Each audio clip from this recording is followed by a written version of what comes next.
आप सभी का स्वागत है। मैं करा रहा हूँ इग्नू एग्जाम 2024 का तैयारी। दिसंबर में एग्जाम होने वाला है और मैं एक बात और बता दूं, आपका एग्जाम जून सेशन में हो या दिसंबर सेशन में हो, 2024 में हो या 2025 में हो, आप सभी के लिए मोस्ट इंपोर्टेंट टॉपिक है। ये हमेशा मोस्ट इंपोर्टेंट टॉपिक रहेगा, क्योंकि देख लो ये क्या है, previous year most important question, मतलब प्रीवियस ईयर में पूछे गए क्वेश्चन है जो पूछे जाते हैं। सो मोस्ट इंपोर्टेंट टॉपिक मैं लेके आता हूँ।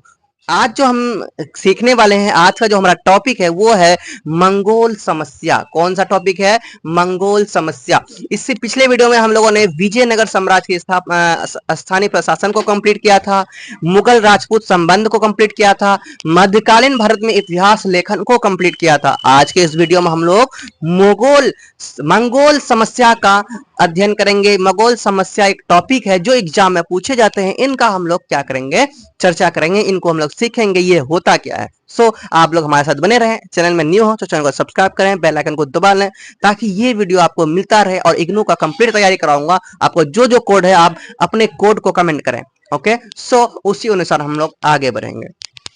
चलिए, अब हम लोग जानते हैं कि मंगोल समस्या है क्या। देखिए, मंगोल समस्या को जानने से पहले स्टूडेंट सबसे पहले जानना होगा कि मंगोल आखिर था क्या, ये मंगोल है क्या। मंगोल को जानना बहुत ही ज्यादा आवश्यक है। सो हम लोग जानते हैं कि मंगोल है क्या। मंगोल साम्राज्य 13वीं से 14वीं शताब्दियों के दौरान एक विशाल साम्राज्य था। समझ में आ गया? मंगोल जो है कि 13वीं शताब्दी से 14वीं शताब्दियों के दौरान एक विशाल साम्राज्य बना। क्या बना? एक विशाल। इस साम्राज्य का आरंभ चंगेज खान ने किया था। मंगोल जो कि साम्राज्य बना था, इनका जो आरंभ किया था, इनका पिता कह लो, ये चंगेज खान है। इनके द्वारा मंगोल के घुमंतु जनजातियों के एकीकरण से हुआ था इनका साम्राज्य खड़ा। ओके, एंड चंगेज खान ने 1206 ईस्वी में चंगेज खान ने 1206 ईस्वी में मंगोल राज्य की स्थापना की। स्टूडेंट्स, मैं आपको एक बार फिर से बता दूं, YouTube में बहुत सारे वीडियोस मिलेंगे। मैं जिस तरह से वीडियो बनाता हूं वो आपको बहुत ही कम मिलेगा, क्योंकि ना के बराबर मिलेगा। मैं पूरा वीडियो देख लिया हूं, पूरा चेक कर लिया हूं कैसे बनाते हैं। मैं एक एक पॉइंट, एक एक डाउट नहीं रखना चाहता। ठीक है, आपके एक डाउट को क्लियर करना चाहता, ये नहीं कि जैसे तैसे आके वीडियो बना दे, नहीं, आपका एक एक पॉइंट को क्लियर करना चाहता। अगर मंगोल समस्या का डायरेक्ट आंसर दे दूं, अगर मंगोल के बारे में आपको पता ही नहीं रहेगा तो क्या पता रहेगा? क्या कुछ समझ में आएगा? नहीं आएगा। सो सबसे पहले जड़ को मैं खत्म करना चाहता हूं, उसके बाद फिर मैं क्वेश्चन आंसर बताना चाहता हूं। समझ में आ गया? ये मैंने जड़ को खत्म करना स्टार्ट किया, यहाँ पे देख लो। चलिए, मंगोल राज की उत्तर पश्चिम सीमा का इलाका एक भली भांति निर्धारित और सुपरिभाषित क्षेत्र है, जिसका एक बहुत बड़ा इतिहास है। मंगोल साम्राज्य का एक बहुत बड़ा इतिहास है। इतना समझ गया? मंगोल के बारे में समझ गया। अब हम लोग समझते हैं कि मंगोल समस्या क्या था। देखिए, आपको एग्जाम में इनका या तो एक पेज पूछा जाएगा, यानी 5 नंबर का पूछा जाएगा, या तो आपको 4 पेज लिखने के लिए दिया जाएगा, 4 पेज का पूछा जाएगा। अगर 1 पेज का पूछा जाएगा तो वो थोड़ा सा लिख देंगे, 1 पेज। ठीक है, 1 पेज का तो टॉपिक तो आपका यहीं से हो जाता है, थोड़ा सा ये जो लिखा इतना लिख दो, 1 पेज का हो जाएगा। ठीक है, लेकिन आपको तो 4 पेज लिखना है, ये अधिकतर 4 पेज के लिए आता है।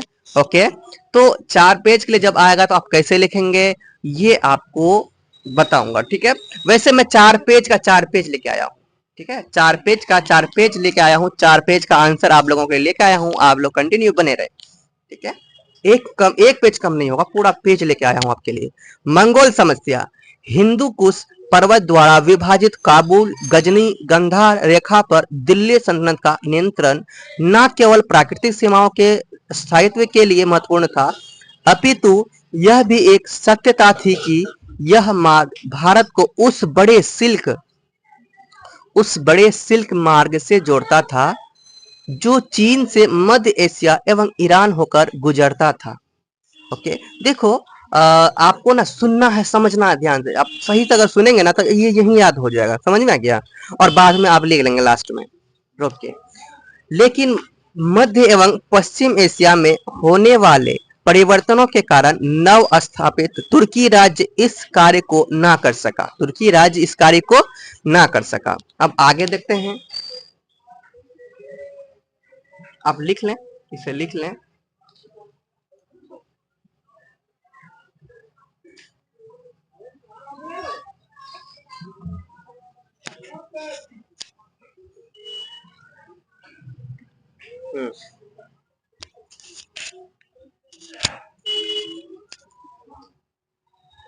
आगे, मंगोल आक्रमणों के कारण उत्पन्न स्थिति ने दिल्ली के सुल्तानों के प्रसार को चिनाब नदी तक ही सीमित रखा, जबकि सतलज का क्षेत्र संघर्षों का मुख्य केंद्र बन गया। सतलज का क्षेत्र क्या बन गया? मुख्य केंद्र बन गया।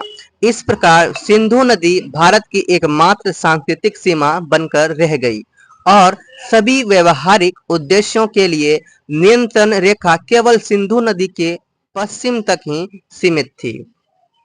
एंड आगे देखो, इल्तुतमिश ने पृथकता की नीति का अनुसरण किया। दिल्ली के सुल्तानों को मंगोलों के खतरे का सामना तभी से करना पड़ा जब 1221 ईस्वी में मंगोलों ने ख्वारिज्म साम्राज्य का अंत कर दिया और चंगेज खां राजकुमार जलालुद्दीन मंगबरनी का पीछा करते हुए भारत की सीमाओं पर आ पहुंचा था।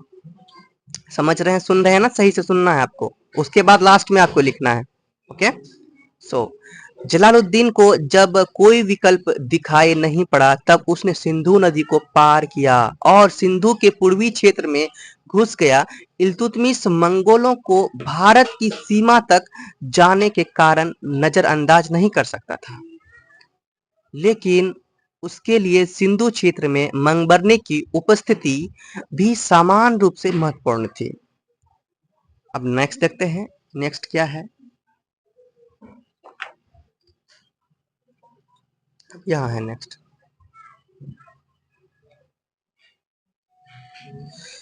अता मलिक जुबैनी ने अपनी पुस्तक तारिक ए जहां गुसान में लिखा है कि इल्तुतमिश ने मंगबरनी की उपस्थिति से उस खतरे का अनुमान कर लिया था जिसके अनुसार मंगबरनी उसके ऊपर अपनी सत्ता को स्थापित कर उसको नष्ट कर सकता था।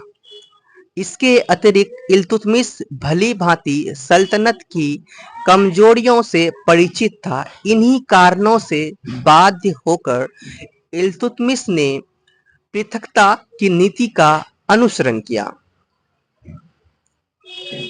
इल्तुतमिश की पृथकता की नीति से तुष्टीकरण की नीति की ओर बदलाव उस समय हुआ जब सल्तनत की सीमाओं को लाहौर एवं मुल्तान तक बढ़ा दिया गया।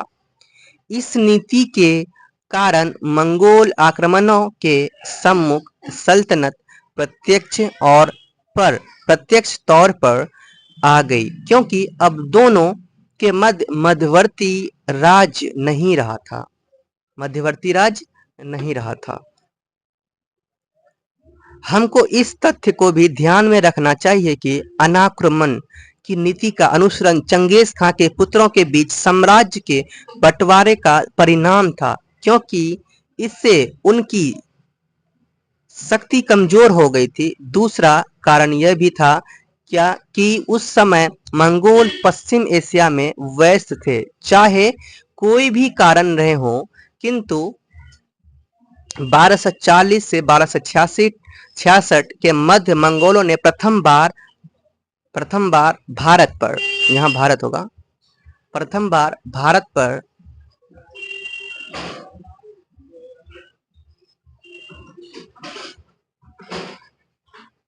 अधिकार करने की नीति का अनुसरण किया और इसी के साथ एक दूसरे पर आक्रमण न करने के समझौतों के स्वर्णिम युग का अंत हो गया। ओके, एंड इस दौरान सल्तनत को मंगोलों से गंभीर खतरा बना रहा। इसका मुख्य कारण मध्य एशिया में होने वाला परिवर्तन था। दिल्ली सल्तनत की नीति में विशेष परिवर्तन बलबन के सत्ताकाल से हुआ। कुल मिलाकर यह विरोध का समय था। बलबन अधिकतर समय दिल्ली में ही रहा। उसकी मुख्य ताकत मंगोलों को रोकने में ही लगी रही और उसने उनको व्यास नदी से दूर रखने में सफलता भी प्राप्त की। बलबन ने मंगोलों के विरुद्ध बल एवं कूटनीति दोनों का उपयोग किया। उसने अपनी सुरक्षा रेखा को मजबूत करने के लिए प्रयत्न किए। व्यास नदी के पार मंगोलों के विस्तार को रोकने के लिए भूटिंग, सुनाम तथा समान के किलों की मरम्मत कराई। इस तरह दिल्ली के सुल्तान मंगोल समस्या का समाधान करने में सफल रहे और मंगोलों अपने राज्य को बचाए रखने में सफलता प्राप्त की। समझ में आ गया? तो ये अपना क्या था, आंसर था मंगोल समस्या का। ठीक है, तो मंगल समस्या का समाधान भी हो गया, यहां तक मैंने आंसर दिया और 4 पेज आपका कंप्लीट हो गया। स्टूडेंट्स कितना पेज? 4 पेज मैंने कंप्लीट कर दिया। अब बताओ, मैं आप लोगों को इतना सपोर्ट करता हूं, आप लोगों का भी फर्ज बनता है मेरा सपोर्ट करने की। लाइक कीजिए, चैनल को सब्सक्राइब कीजिए और शेयर कीजिए दोस्तों के पास, शेयर, है ना। तो इसी तरह का बने रहने के लिए चैनल को सब्सक्राइब जरूर करना है आपको। एंड और क्या बोलूं, आप लोग अपना अपना कोड सेंड करेंगे और कौन सा वीडियो चाहिए। अभी बहुत सारा वीडियोस बाकी है, इसका बहुत सारा टॉपिक बाकी है। ओके, तो आपको चैनल को सब्सक्राइब करना ही है। चलिए आगे चलते हैं। प्रेम से पढ़ो, प्रेम से बोलो।